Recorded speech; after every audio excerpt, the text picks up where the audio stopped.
I bought a ranch, and the HOA demanded $120,000 in back dues for rules I never agreed to.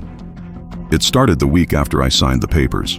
100 acres of open land, fenced, peaceful, and miles away from city noise. I'd finally bought freedom, or so I thought. Then I opened my mailbox and found a thick envelope stamped urgent. Inside was a letter from the local HOA.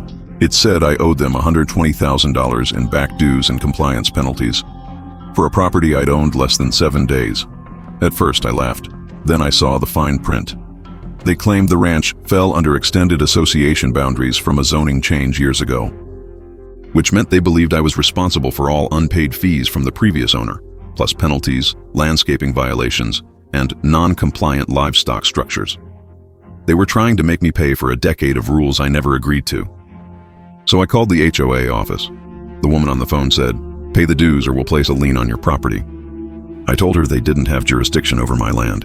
She said, "We'll see what the board decides." That's when I realized this wasn't about dues. It was about control. That night I dug through every county record I could find.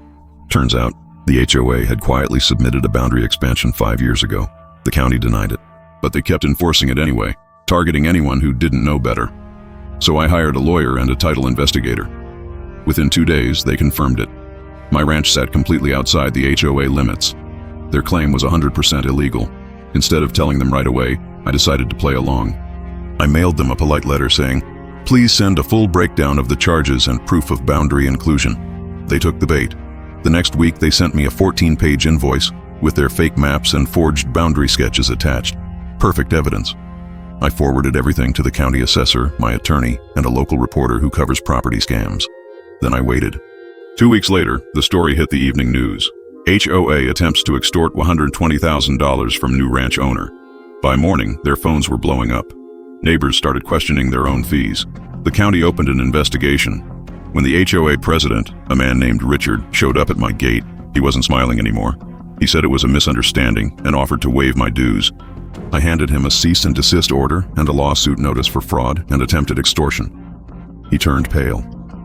3 months later, the HOA lost its operating license. Their entire board resigned under pressure.